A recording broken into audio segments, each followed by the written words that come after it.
You can retire with less than you actually think. You don't need millions to retire. And that's what I'm going to show you today on the Your Financial EKG live stream. Let's look at this. I've got Stu and Cindy Rogers. Now, as you can see, this is the final output of a financial EKG. And you can see this red line and this yellow line. Now, the red line shows that at 96 and 93 years old, they're out of money. Now, that's out of retirement investment assets. Now, that's not retirement income. They still have their Social Security. They still have their house. That's a protected asset, but they're out of their retirement investing accounts. Now, you might be thinking, that's pretty darn good. Well, that's what I want to look at today, because they didn't retire with millions of dollars. They just worked hard, saved, and retired with where they were at. And so that's what I want to get in today on the Your Financial EKG live stream. Haven't done this in a while. Excited to be back, ready to rock and roll. So here we go. We got Sue and Cindy Rogers. Now, Sue and Cindy are in the great state. I think it's Indiana, right? Indiana. Yeah, they are Hoosiers. And I just found out what Hoosiers actually means. I think it's a buffalo or something. I know people say, well, I'm a Hoosier, I'm from the state, but there's something about a buffalo. Listen, if you're from Indiana, leave it in the comment section. Would love to know more about that. Tell me where you're coming from. Chat me, put it in the comment section. What state are you in? And let's go with that. So we got Sue and Cindy. Sue is a mechanical, I keep saying Sue. Stu is a mechanical engineer. Cindy is an assistant manager. Stu makes $100,000 a year, and Cindy makes $50,000 a year. Now, both of them, we're going to project an income increase of 1% on their income. So it means every year they're going to get a 1% increase in their salary. Now, it might be 2%, it might be 3%, they might get a 5% increase, but we're going to look at a 1% increase right now. Now, what we will do with Stu and Cindy every year is we'll update their salaries when we do their review. So we've done a financial EKG. When I meet with Stu, I'm going to have to change this name. It's not Stu. We're going to have to say, okay, Stu, what is your income now? And that's what we're looking at. Okay. So we're at 100,000 there. We're at 50,000. We're at 150,000 for the family. We're looking at an end age for retirement of 60 and 57. So 60 for Stu and 57 for Cindy. JM, glad to see you here. Vic in Houston, JM in California. Thanks for being here. I appreciate that. I appreciate you guys watching. California, that's early, man. You're watching early in the morning. Social Security benefits for Stu and Cindy. Stu at 67, he'd have $2,900, and Cindy would be at $2,100. So here's what Social Security looks like. They're going to claim, or they're 67, their full retirement age would be $2,900 and $2,100. Now, keep in mind, if you decide to claim Social Security at 62, and I think I say this in every video, if you claim Social Security at 62, you will get 70% of your full retirement benefit. So for Stu, that would be $2,030, so $2,030. That's 70% of his full retirement benefit. Now, every year he delays his Social Security benefit, he gets an increase in his Social Security. You see that? Up to age 67, which he would have $2,900, which would be 100% of his full retirement benefit. Now, if he waits from 67, 68, 69, 70, if he waits till 70, if he's an overachiever, a broccoli eater, he'll have $3,596 in Social Security benefit. The same works for Cindy. So what we're trying to do when we're optimizing this is we're trying to say, at what age does it make the most sense for Stu and Cindy to claim Social Security benefits? Now, it's not a one size fits all. It is a optimized based on when you are going to retire, your tax situation, your expenses, your family's longevity, your current health care. So claiming Social Security is not just a, hey, I read the Forbes magazine. Listen, I wrote a book called Can I Really Retire? We talk about Social Security in here. This is not going to tell you when you exactly should take Social Security. Now, it's a great book. We talk a lot about the benefits of Social Security and the taxes and all that stuff. But your claiming of Social Security is going to be based on you and using some head knowledge. All right. Howdy from Texas. Hey, howdy from Texas and South Carolina. Ron's in South Carolina. Thank you for joining the live stream. Tell me where you're from. Tell me from where you're watching from. I love it. We got like what, 1 week till college football? It's the 20th. So let's see. If you're in Houston, you're like Texas A&M, or the University of Houston, right? JM, I don't know if you're a football fan at all out there in California. I have talked to you directly. South Carolina, you got the Gamecocks there, Ron. And then Texas, Jennifer, again, you got UT, Houston, Texas A&M. So lots of good college football coming up in these states. Now, from an asset standpoint, for Stu and Cindy, we have a few different assets. So Stu has a 401k that's got $275,000 in it. $833 is his current contribution into his plan. Now, he's also getting a 3% match from his employer. Now, he's putting in 10% into his 401k. So keep in mind, if you are saving for retirement, you want to save somewhere between 10 to 15% of your gross income for retirement. Okay, so for Stu, simple math, if he's $100,000 in income, you want to save somewhere between $10,000 and $15,000 for retirement. So he's putting in 10%, which is great. He's also getting a 3% match. That puts him at the 13%.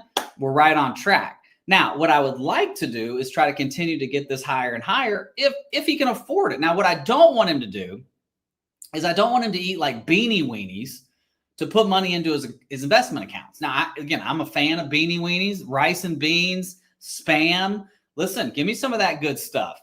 But I don't want you to, sacrifice your life. I'm not talking about your Amazon Prime account. I'm not talking about purchases that are luxury purchases. What I'm talking about is I don't want you to sacrifice going bowling or taking some time off to be with those that you love in order to put money into your retirement accounts. I think that we have to understand that life is short, right? After 2020, we all learned life is short. So again, if you can just set a benchmark, if you can say, hey, I feel really good at 10%, that gives me some margin to enjoy life. And if you do that and you go, hey, I have more margin, then yes, continue to put in more. Now, there are instances where we have not saved enough for retirement, and we do have to make big sacrifices if we want to get to a place we want to be. But that's why we made this channel, so we can learn together. John JM said, UCLA. All right. Vic, LSU fans in Houston. All right, I see you there. Fast Eddie. Hey, thanks for joining Fast Eddie. Fast Eddie's like a Cowboys fan, a Yankees fan. What else are you, man? You're like every team that's number one in the country. You're like, that's my team. That's my team right there. So thanks for watching. So Cindy has a 401k. She's got $150,000 in her 401k. We're putting in $417 per month. Celtics. Yeah, there you go, Fast Eddie. Celtics too. I don't think you can be a Yankee and a Celtics fan. I think that's illegal. They also have a brokerage account of $35,000, and they have money at JP Morgan of $75,000. Now, keep in mind, in all of this, we have various types of taxable money inside of this account. So we have the 401ks, which would be, actually, let me change the color of this. The 401ks are going to be, we'll make them red. Oh, it didn't change it. Okay, we'll just leave it as yellow. This is taxable money. So when you put money into your 401k that's pre-tax, it's going to come out as taxable, right? So all the money that's going to come out of these two accounts, you're going to pay taxes on dollar for dollar, right? So if you take 50 cents out, 50 cents a year, that distribution is going to be used in the computation of your taxes, okay? Now, they also have a brokerage account of $35,000. They're not putting any money into this. This is just some mutual funds that they've had for a long time that we kind of consolidated for them at Fidelity. We just kind of brought it all together. Now, if they pull money out of the brokerage account, they're going to pay taxes on capital gains, dividends, and interest. And that's kind of a yearly thing on dividends and interest. Now, from the standpoint of taxes, the 401ks, if you're looking at it on a scale, that's like your least tax efficient money. Okay. Then you have the middle, which would be their brokerage account or their bank account. So this 35 and this 75,000. And then you have a Roth IRA, which they don't have, which would be your most tax efficient money. So you have kind of a scale when it comes to generating and gathering retirement income. Because keep in mind, and we're going to talk about it here in just a second when we get up to expenses. But when we're talking about, when we're talking about how much retirement income you need off of your investments, let's say you need $50,000 a year from your investments plus Social Security. How is that $50,000 coming to you? What accounts is that $50,000 coming out of, right? So if it's coming out of IRAs, 401ks, 403bs, TSPs, 457s that are pre-tax, let's just assume out of that $50,000, $500 to $7,500 is going to go to Uncle Sam. So if you need $50,000 out of that account, $45,000 is what you're going to get net, right? 45 to 43, somewhere around there. So if you need 50 and most of your money's in 401k, IRA, TSP, then you actually need to take out 55 or 60. But here's what happens. You take out 55 or 60, now going on your tax return, on the computation of your taxes, it's 55, 60,000. So it's kind of like the hamster wheel thing. And so when we're saving for retirement, what we're trying to look at is how can we have some diversified buckets. Now, in their case, they don't have necessarily the diversified buckets that we'd like, but how can we get more of this money? Again, the scale is least tax efficient, most tax efficient, and then the middle. So least tax efficient IRAs, 401ks, pre-tax money. Most tax efficient Roth IRAs, Roth SEP Roth IRAs, anything that's Roth 401ks, Roth 403bs, Roth TSPs, Roth 457s, Roth. We want to try to push as much money to the Roth accounts that we can, whether through Roth conversions, whether through Roth contributions. Contributions and conversions are two different words. Or if we can't put into Roth IRAs or we don't have the access to a Roth 401k at work, then maybe we try to push as much money into a brokerage account that we can. So let's go back to Stu's situation for a second. So Stu's putting in 10% to his 401k. So let me just give you a kind of an idea. So within a 401k, you always want to contribute enough to get your match. And when we're thinking about taxes, we want to contribute enough that if we're contributing to a pre-tax account, we want to make sure it's helping us on our current tax return, right? They're making $150,000 a year. Qualified contributions will bring down their taxable income. So the more they put in the 401k, the less tax they're going to pay now. The thought process is when they retire, they'll be in a lesser tax bracket and we can do conversions and things like that. Okay. Now, but one of the things that Stu could think about is, let's say he wants to contribute more to his 401k. Well, instead of taking this from 10% to 11 or 12, take that other 2% and put it right here into this account or into a Roth IRA. Now, it's not going to benefit on his taxes. It's not going to, do anything right now, but in the future, when you go to pull that money out, it's going to be a big benefit because it's going to be either in the middle, which is semi-tax efficient, or it's going to be on the end, which is the most tax efficient. Does that make sense? So let me go over here. Ken Jackson, thanks for all you do, Drew. Go Rays. Go Rays. It's been a tough year for the Rays. We're not going to talk about that right now. I watch the games and I'm like, I don't even know who these players are at this point in time. They just keep calling everybody up. So we've got $535,000 saved for retirement. Stu and Cindy are 55 and 52 years old. So this would be like, when can we retire, right? The video, if I was recording this for video, I'd say, when can I retire? I'm 55 and 52, and I've got $535,000 saved for retirement. Now, the point of this video is to show you how to retire with less than what people or experts tell you that you need to retire. Susie Orman says you need $3 or $4 million to retire. I think if you watch some of the financial experts on YouTube, and I'll quote me in there as a financial expert, they'll tell you that you need a lot of money to retire. And if you look at the data does not line up with what the experts say you need to retire. So what's the option? What's the option? Do we just keep working? Like, that's what I hear when I watch it. It's like, well, I grew up in the South. They'd say, well, you're SOL. You're shoot out of luck, right? You just keep working. Like, what's the option? The option is we figure out how to retire with where we're at. Okay. Because I mean, here's the data. Let's look at the data. I like this. This is a visual capitalist. Let me get this ad out of here. Actually, let me see. You can't see this. Let me reshare. Let's see. Stop screen.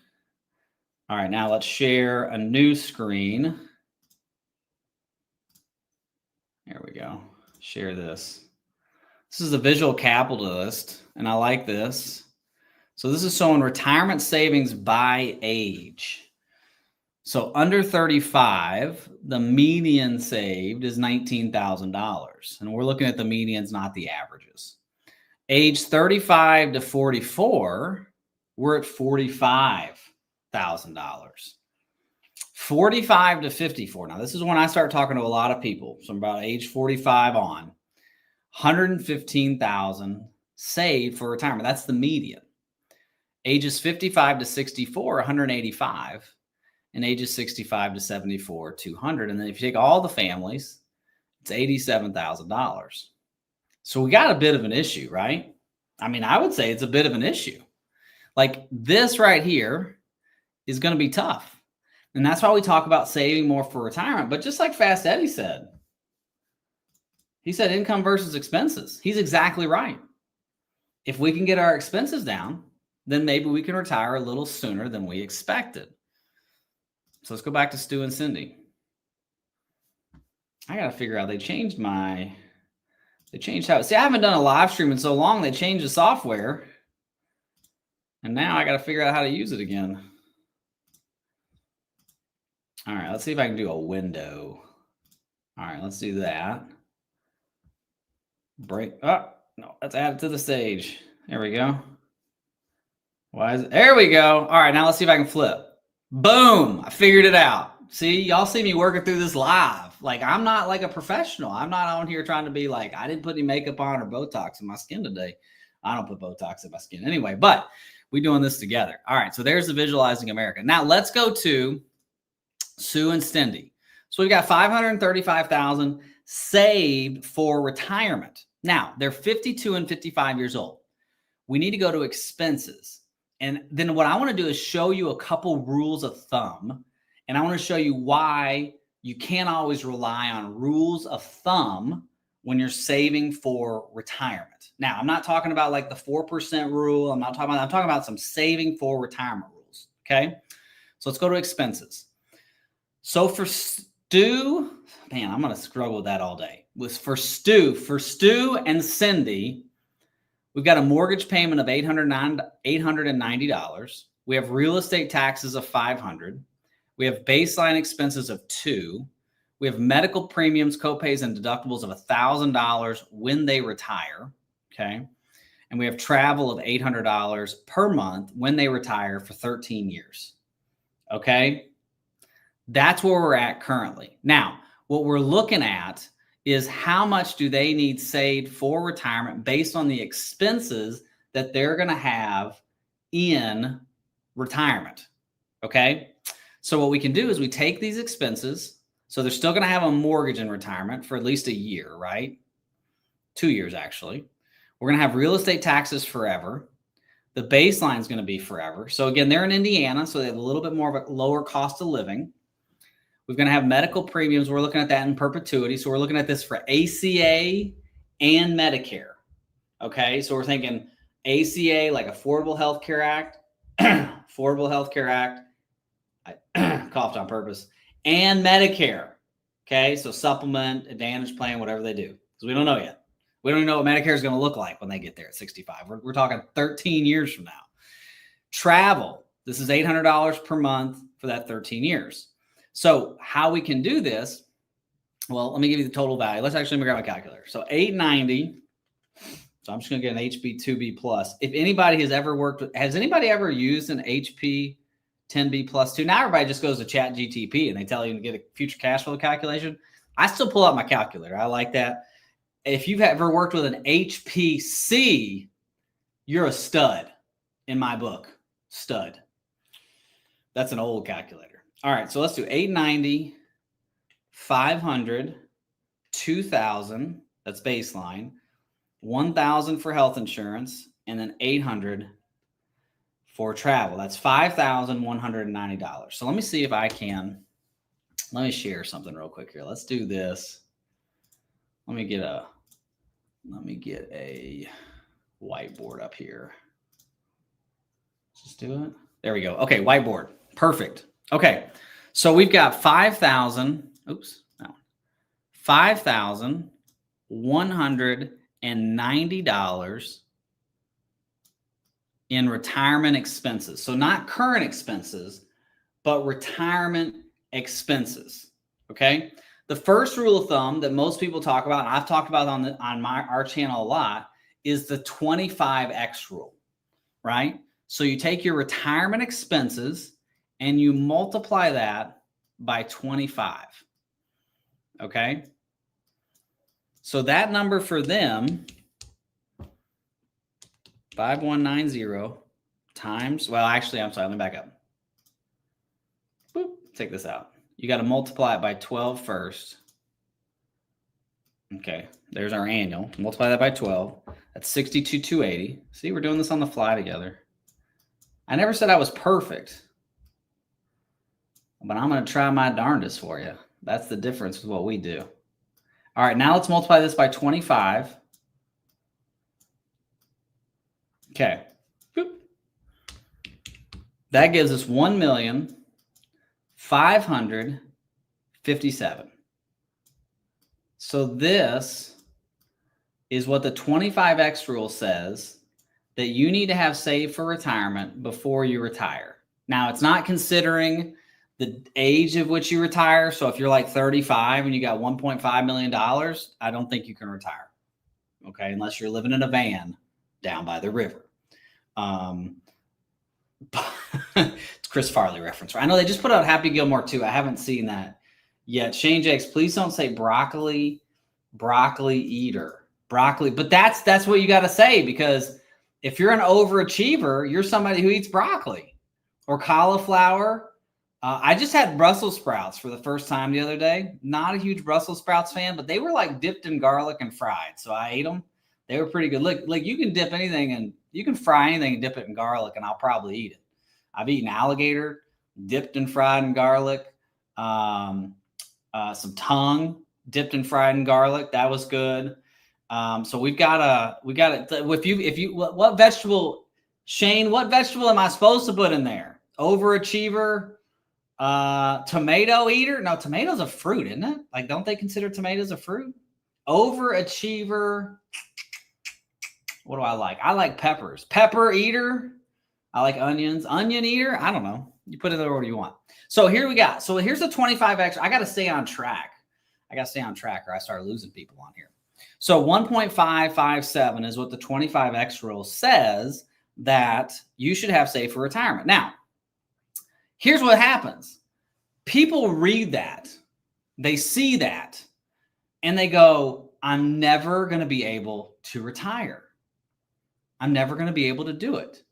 Because this is out of context. They don't understand social, the article doesn't talk about Social Security. The article doesn't talk about their expenses when they stop. They don't talk about inflation. The article just says, use the 25x rule to save for retirement. And this is how much you need. That's a disservice. Because if you look at Stu and Cindy, they will not have $1.5 million saved for retirement. Let me show you. So keep that number in your head, 1,557. That's what the 25x rule says. That's one of the main rules used in retirement planning. Here's Stu and Cindy. Okay. We used $5,000 for their retirement expenses. That's all this right here. Let's go to retirement. We're going to skip ahead a little bit. Go to retirement. Okay. What number is that right there? Actually, let me use this number right here. 758068. So $758,000 is what they will have saved for retirement using current projections and a 5% rate of return. 5%. If they have a 6, 7, 8, 9, 10% rate of return, it's going to be even better. But we're just using a 5% rate of return. So the 25X rule says they need $1.557 million before they retire, right? That's what the 25X rule says. You got to have 1.557 before you can retire. They have 758,000 in retirement. Mo, you're like way ahead of me. Mo says they'll probably bring in 40K and Social Security needs to be deducted from the 60. Would you slow down, Mo? Slow down. That's what I said. Okay. So now let's stay up here for a minute. Eyes up here, eyes up here. We're showing them running out of money at what? 96 and 93. So that's pretty darn good. I think from a life expectancy standpoint, like if I said, hey, Fast Eddie, you're going to run out of money at 96, you'd probably be like, Drew, I'm pretty good with that. Like I'm pretty good with running out of money at 96. Odds are you're probably not going to be here at 96. Now, I hope we all are. I think with healthcare increasing, we have to plan for that, especially in our retirement, especially within our long-term care. I'm not talking about insurance, but just the care that we're going to need as we age. But if we look at the rule of 25, the 25X rule, and we try to base, and here's what I'm trying to get across to you all. Here's the thing. I have talked to so many people, thousands of people. I've been doing this 17 years. I know I look like I'm 12, but I do have some gray hair in here, and it's starting to go back a little bit, which is scary. And I don't recover from my weightlifting as quick as I like to anymore. But when I talk to people and they say, Drew, I don't have enough to retire, or they're saying we're sacrificing, usually sometimes with a married couple, you'll have one spouse who is like just saving for retirement, willing to sacrifice everything, almost to the point of not even enjoying life. And you have the other spouse is like, I don't even know. Like, we're never going to be retired. He says, or she says, we're never going to save enough. And that the reason for that is they're using poor information, or they're not putting what they're doing in the context of a full retirement plan. Now, we call it a financial EKG. If you want to visit with us, get a detailed EKG, go to the description below. But even if you use a free software out there, start to put things into context so that you can have a little bit less stress in your life. Because what I'm trying to do with the channel, with the EKGs, with the videos, is give you some clarity. And I run a mile a minute on most of these videos. I know that I am not as polished as some of the other presenters out there, but my goal is to just say, hey, this is where we're at. How do we finish this up? And how do we give you some peace of mind? So let's go back to this. Okay, so here's Stu and Cindy at 96 and 93. Now the software says, not the software, the 25X rule says they need $1.5 million before they retire. Well, we've got 535,000 currently at 52 and 50, right? 52 and 50, is that the age? 55 and 52. I'm sorry. I spoke 55 and 52. That means in the next 5 years, they got to grow their money to $1 million. So if you're Stu and Cindy and you see that, man, your heart's like, whew, but not if we put it in the context of an EKG. So let's look at this. We got our expenses here. Now let's talk about expenses for a minute, because this is something that we really need to. Hey, this is called a budget. I know it's a cuss word. It's not a 4-letter cuss word. It's a 6-letter cuss word. If you have a budget, leave it in the comment section. Do you use Excel, or do you use like a napkin? I'm a paper guy. I write everything. I'm not going to show you my desk right now. Actually, see, this is paper. I still like to have something in my hands that I can write with. So I'm a paper guy. But if you have a budget, leave in the comment section. I'd like to little like a poll. How many actually people do a budget? But let's talk about budget for a second. So from a budgeting standpoint, I want you to notice we've got all these expenses, and I want you to notice this column right here. It says inflation. So right here, this inflation rate says 0. So you see how let me go to historical inflation. So this is historical inflation since 1914, since we've been calculating this to 2024. Obviously, it's mid-2025. We don't have a calculation on Social Security yet. The 111-year average for Social Security is 3.26. The current 10-year average is 3.03. So when we're doing our inflationary projections, we're using that 111-year average. We're using a long-term average because we're probably going to live for 20 or 30, 40 years. But notice the mortgage has 0 inflation. Why is that? Well, the mortgage doesn't change. Now, you might be saying, Drew, my mortgage changed. I get comments all the time. You don't know what you're talking about. My mortgage changes every year. Yes, it does. Your property taxes and your insurance go up every year. Now, what we do in our EKG is we strip out the taxes and the insurance. I just want to know what your mortgage payment is. What's the amortization schedule, principal and interest? That payment ain't changing unless you're in an ARM loan, and not a lot of y'all in ARM loans. So your principal and interest changes every year based on the 30-year amortization schedule. And if you really want to make yourself sick, go look at your 30-year amortization schedule. But your taxes and insurance, they will come out of the plan, and that's what has inflation.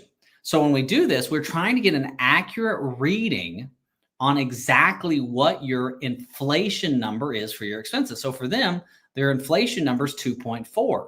If we took all this and threw it into Excel in our budget and put 3.26% on it, we're going to be way off base. And that's going to throw them off of their retirement. Fast Eddie uses an app. Vic says, I definitely have a budget in Excel. Love the Excel budgets. Vic, are you a engineer? That's what I would want to know. I use Every Dollar by Dave Ramsey. We don't say Dave Ramsey on this channel. I'm just joking. I like Dave. Every Dollar app, that's good. Every Dollar free version. Every Dollar, it's a great app. Does a really good job. Good for you guys having budgets. So we're looking at this and we're saying, okay, what's the actual number that we need? So we also want to look at this and try to get as detailed as we possibly can when it comes to budgeting and expenses. Now, when we're doing our reviews with Stu and Cindy, we'll adjust their expenses accordingly every year. Obviously, like with medical, that's growing at a 7% clip. If you look at the ACA, you might see 30% increases next year in ACA premiums. That's a big deal. That's a huge jump. But we have to update that as we go. There's certain things in your retirement, like when we're doing projections for planning, there's certain things we can't project out. Like I'll have somebody, a guy or gal, and they'll say, hey, Drew, I want to put a couple car purchases on my EKG and then like a roof purchase. And I'll say, okay, when do you want to do the roof purchase? They're like 30 years from now. I'm like, well, what's the cost of a roof in 30 years? We don't know. That's why we want to do the reviews, to update it. It's kind of like when you go into the doctor and you go get blood work. Like I go get blood work about every 6 months. If I go and then I get it reviewed by the doctor. Well, he's not going to look at like my blood work from 3 years ago and tell me that's where I'm at. He's going to look at it to see where have we come from, but he's not going to base his medical decision on my blood work from 3 years ago. He's going to look at current blood work. And that's what we do with the EKG. We look at where we currently are at, and then we make sure that we are making recommendations based on that. JM, thanks for joining, bud. I know you have to go. You got to go to work. It's early in California. So when we're looking at inflation, we're trying to say, okay, based on where you are today, where has that price gone to? JM, for instance, is in California. I have clients in California whose fire insurance and earthquake insurance is ridiculous and how much it's gone up. And so we're calculating that into the plan. We're calculating that into what we do. In Florida, home insurance through the roof because of hurricanes. We got to calculate that in. Okay. Now, I think I asked where everybody was from on the live stream. I put this data on here. I wanted to show this. I always like doing this. This is a Dave Ramsey site. This is from George Camel. I think he updated this in April. These are the 12 cheapest states to live in 2025. And the retirement, like the 12 cheapest states to retire in, doesn't change very much. Now, we're talking about expenses. If you are in one of these 12 states, put it in the chat. We got West Virginia, Mountain Mama, right? Little John Denver there. Kansas. We got Oklahoma, Boomer Sooner. What was he? Kansas would be Rock Chalk Jayhawk, right? Mississippi. I don't know anything. I don't know any. My family, my dad's side is from Water Valley, Mississippi, but I don't know any sayings about Mississippi other than MISSI, Arkansas, Alabama, Roll Tide, and Sweet Home Alabama, right? Arkansas would be Sioux Pig. Missouri.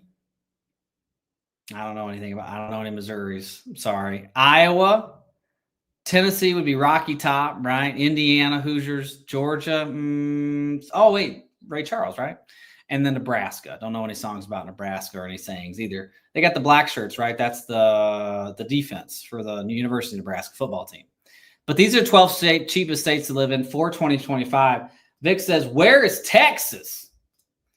Texas isn't cheap anymore, Vic, because everybody moved there. Just like Florida. Everybody's come there. So you got to look at that, especially when you're thinking about retiring. I'll have clients and they'll say, hey, Shane's in Indiana. Cool. And then Shayna, we got Shane in Indiana. And then that's probably Shauna. I'm sorry, Shauna. Mississippi Gulf Coast. There you go. People will say, well, I live in wherever. I don't know. And they're like, we're going to move to Florida, or we're going to move to Arizona, or we're going to move to South Carolina when we retire. And I'll say, have you checked the cost of living? They'll say, no, we're just going to sell our house and move there. I said, well, let's talk about Florida for a minute. We're going to move to Florida. We want to live, LIVE, in Florida. And I said, that's great. Florida's a great state. Have you RENT'd down in Florida? Meaning, have you rented in Florida?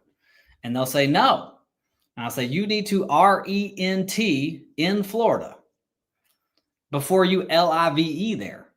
So if you're thinking about moving to another state, another country, another providence, another principality, I don't know if there are principalities. That's a biblical term.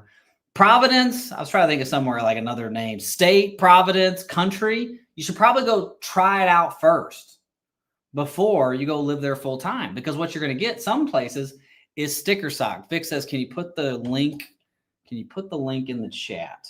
Here you go. There it is, Vic. Oh, man, I don't know if that went through. Let's see if I can do it this week. Nope, not that. Vic, see if that works. If that doesn't work, let me know. I'll try to shorten it, and I can send it to you. Also, you can email me, Vic, and I can send it to you. George says many of them are natural disaster risk. Yeah, you got a lot of natural disaster risk out there. Got to be aware of it. So here we go, Stu and Cindy. So let's go cash flows. No cash flows at this point. Let's go to pre-retirement.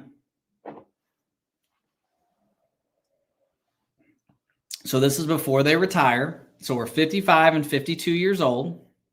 You see this green here? That means they are saving money. They're earning more than they're spending. Okay? That's green is good. Red is bad. Green is good. Fast Eddie says, snow or hurricanes, take your pick. I saw a really good picture the other day of guys shoveling snow in New York. And he said, I'd rather be in a hurricane. And then there was another guy standing outside by a palm tree that was bending over from a hurricane. He said, I'd rather take a snowstorm. I mean, should take your pick. You're right. But I've had to evacuate 10 times for hurricanes. I've been through a 4. I think it's the highest one I went through, stayed. And hurricanes are scary. They're scary. It's not fun. Hurricanes aren't fun. For Helene and Milton, we had water about 2 feet from our house. People were canoeing behind our house. And that's scary. Snow melts, right? You just stay inside. But it was tough. That was not fun. So anyway, here we go. So pre-retirement. So essentially we're at 535 now. We do our contributions. We do a 5% rate of return. We're at $758,000 when we retire. This is called compound interest. God's greatest gift outside of Jesus, compound interest. Okay. We get to retirement. Stu and Cindy, 60 and 57. Now, how long are we waiting to take Social Security? For Stu, well, actually, I'm sorry, that's pension. See, did this live and I messed it up. Here we go. 1, 2, 3, 4, 5, 6, 7. We're waiting 7 years. Social Security at 67 is $2,900, and then it kicks on for Cindy right there. So we essentially have about 7, 8, 9, 10, 11 years before all of their Social Security's kicked on. Now, again, not a bad thing. What we're trying to do is maximize their Social Security payment for their retirement.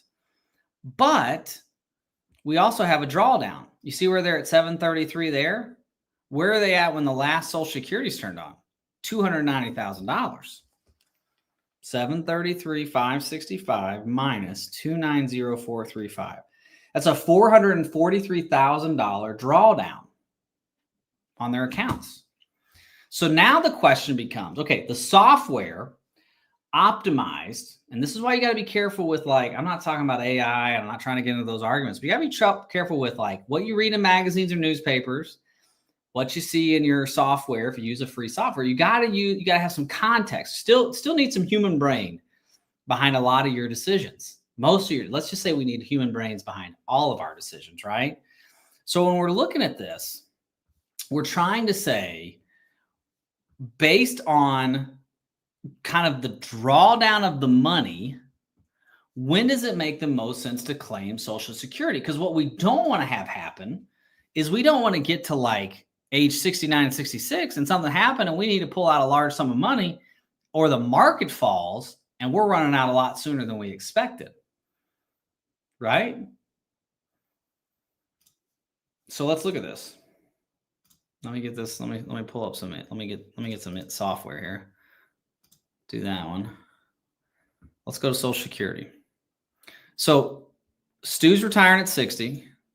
Cindy's retiring at 57. When would they more likely take Social Security? Probably 62, right? If they're not, if they're just like, hey, we're gonna take it at 62. Let's put in 62. That's the first year that they can claim Social Security.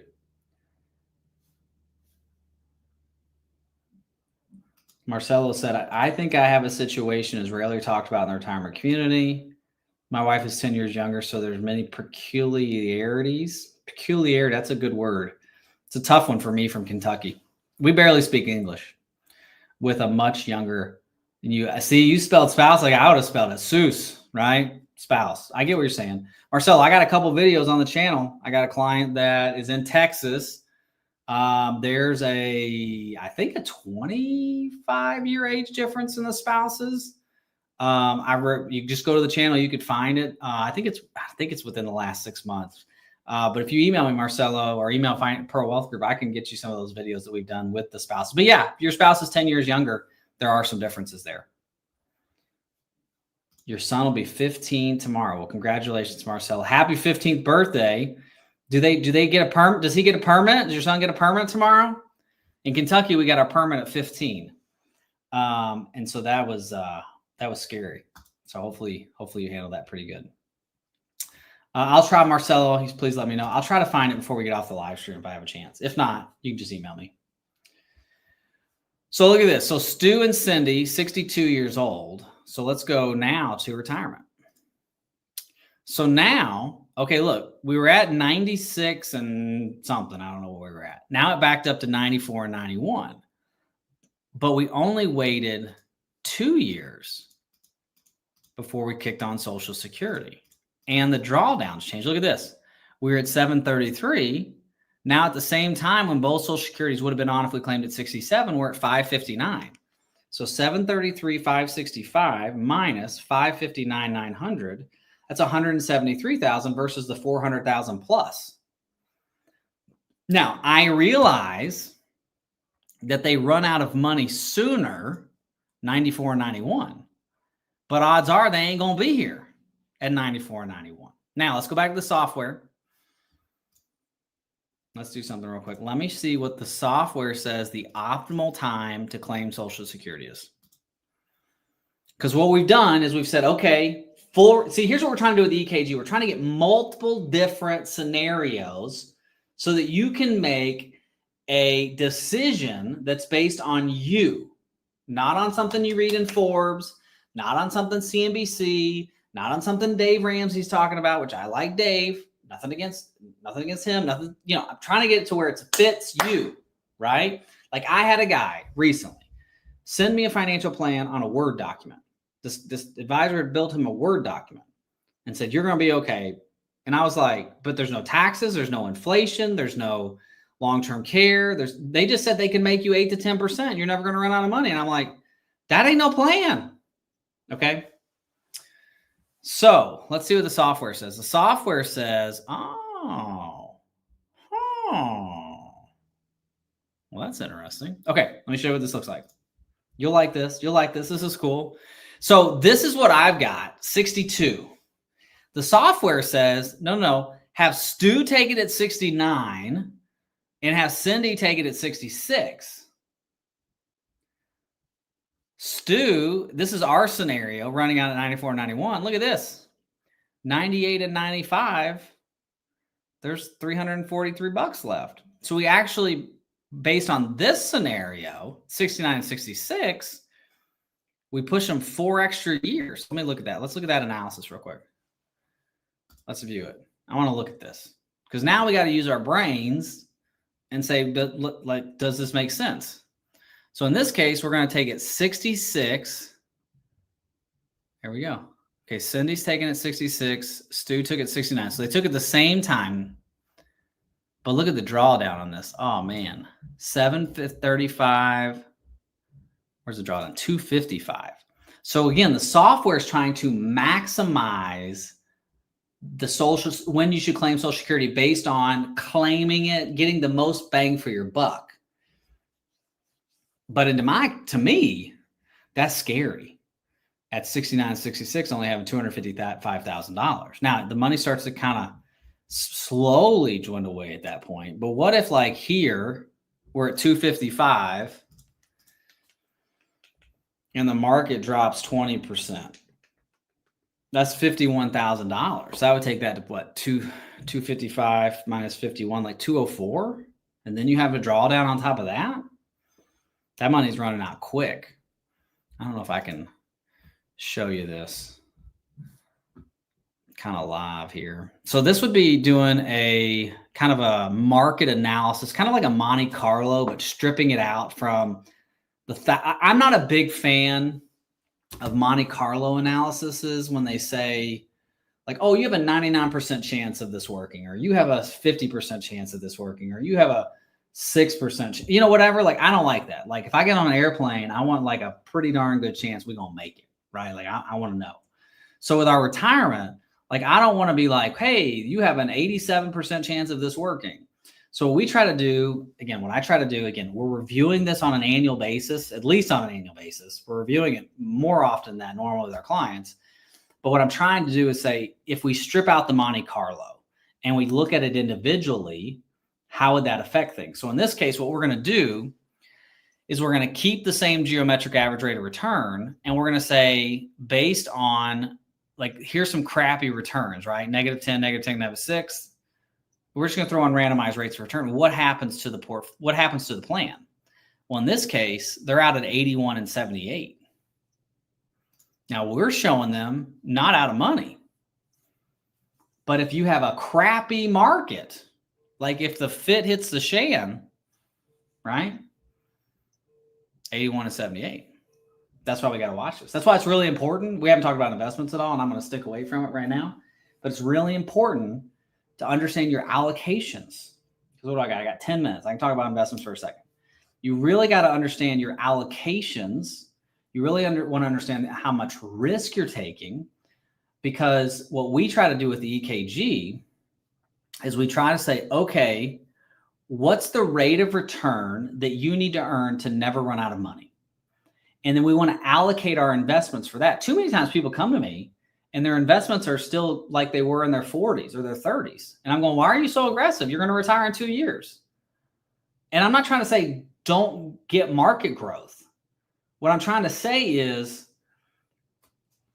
I call it the guardrail rule. Okay. So the guardrail rule says this: what's the speed that you need to go to make sure your money never runs out? So in this case, 3.9. So our speed's 3.9%. Okay. Which is really good. But what if we're positioned for 6 and 7? We're going too fast. We're going to go over the guardrails. Or on the opposite, what if we're positioned for 1 and 2? We're too conservative. We're going to go not fast enough. We might get pushed off the guardrail. So you want to go your speed. Now, in this case, 3.9 is stinking low. Now, I don't think I would use this scenario, even though that's what the software says is optimal for Social Security. I don't think that makes sense. I like this one better, taking it 62, running out a little bit earlier, but we don't have the drawdown. And the rate of return needed to avoid a short sell is 4.58. I mean, if we can earn 4.59, we never run out of money. I like that. Let's see, Drew. I saw Drew in the comments. Let's see. Drew, if I sign up for an EKG, will you personally do the consultation, or will someone else from your team do it? So there's 2 of us. There's me and Matt. 2 weeks ago, the video Matt is on. Matt's been doing this 25 years. I've been doing it 17. So if you meet with one of us, obviously you can request me. I'd be happy to do it. My calendar is about a month out normally, as long as you're not in a huge hurry. Or Matt does an amazing, amazing job as well. Approximate cost, George, approximate cost. It depends on the complexity of the plan. I will say, it depends on complexities, but there's no cost for our consultations, things like that. Steve, thanks for being here, bud. Anna did your EKG. Awesome. Let's see. Darren says, great stuff. Sure. If my company requires fidelity, how do I use Pearlbrook Wealth Group while still employed by the same company? Okay. So you're talking probably about your 401k. Great question. From the standpoint of 401ks, 403bs, 457s, TSPs, all that stuff, if you work, we want to leave that money there, right? we have to. But we will obviously, as a fiduciary, give you advice on what funds to put your 401ks, 403bs, 457s in based on what the EKG is saying. And so normally what will happen, Darren, was when a client retires, depending on the type of 401k and where they're at, we may roll that out into an IRA, Roth IRA, whatever. We use Fidelity and Schwab as our custodians. But again, it's personal decision. It's based on where that person's at. Okay. Let's see. Matt is awesome. JP said Matt is awesome. Yes, Matt is awesome. He's a big teddy bear. He's an Air Force guy. So if you need military, he can talk military with you. He was an actual mechanic. So he kept what do you keep? I think F-16s and then F-100s, or if that's a term, I don't know. That's what he worked on though. I know F-16s. I don't know the other one. Exactly, but that's what he worked on. So all those Top Gun movies about the guys flying and they're all getting the credit, it was Matt who made sure that they were able to fly from point A to point B and do all that fun stuff in the air. So in this case, let's go back to this because I've got about 4 minutes. And Fast Eddie said it right. Turkey sandwich time, baby. Turkey sandwich time. We're looking at saying from an investment standpoint, if we allocate our investments for, let's say 5%, we should be okay. Now, keep in mind, if you're allocating for let's say a moderate conservative portfolio in the market, what is it? Last year did like 30%. That portfolio should do like 16. But when in April, the market was down 18% at one point or 17.8 or whatever it was, you're moderating your risk because then those conservative portfolios should not be down as much at all. Okay. I got about 5 minutes. We can ask questions if you want. Put those in the chat. I'll see if I can answer them real quick.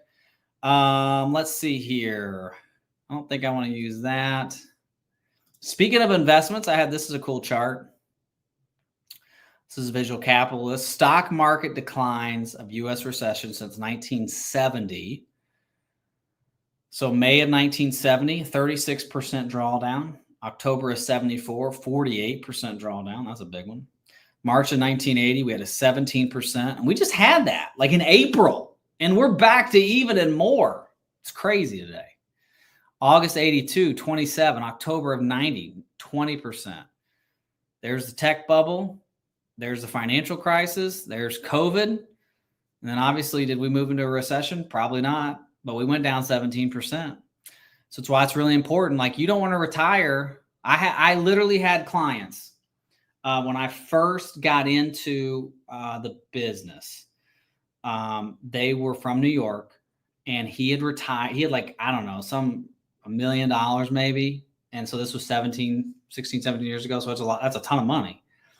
And he had lost half. So that million, he lost half of that in the tech bubble and never recovered. So it's important to understand where you're at in retirement and how your investments are allocated. He was way too aggressive going into retirement, but everybody thought, I mean, it's technology. Back then it was the tech bubble, right? Now it's the AI thing. There's some similarities, even though I think AI is okay, but we got to be careful. Mo asked a great question. Is there a percentage or amount you should have in cash before retirement? I like the old adage, rule of thumb. If there's two of you, 3 to 6 months of savings in cash. If you could get a year's worth of expenses in cash, that would be great, obviously. The reason you want cash is twofold. Not so much, let me get out of this so the ads will stop there on that visual capitalist. Not so much, Mo, for like working and you're like, oh, I lost my job, I need to pay the bills. In retirement, it's more like, oh, the market's down. I don't necessarily want to pull from these funds. Let me pull from some cash.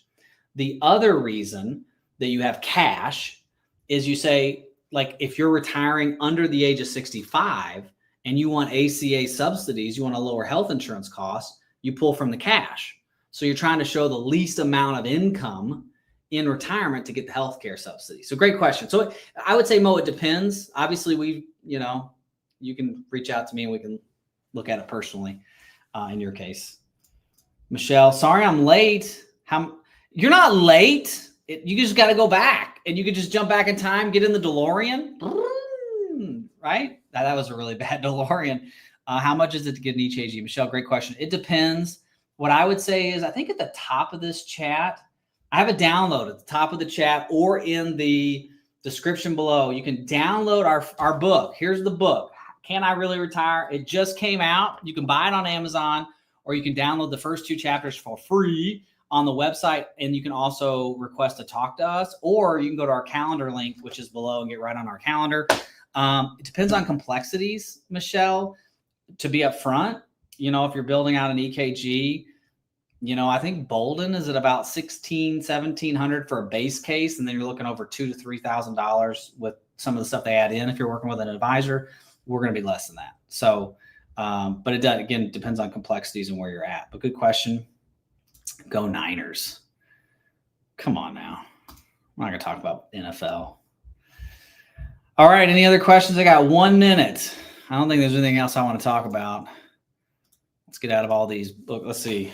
Let me look at my, see, I told you, I write everything down. I'm a paper guy.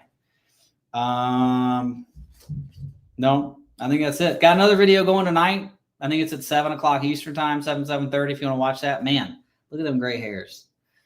Told you, I've been doing this a long time, starting to get gray hairs. Y'all giving me gray hairs with some of the comments you leave. They're hilarious. I do like all the comments. I had one the other day that said, you're a liar. You're a terrible human being. And I was like, all right, dude, maybe you should watch some puppy dog videos or something. Fast Eddie said, do you put mayo on your turkey? Mayo and mustard. Mayo and mustard. Spicy mustard if I got it. Cool. All right, guys. Thanks. It's 12 on the East Coast, 9 o'clock on the West Coast. Hopefully you guys have a great day. Talk to you soon.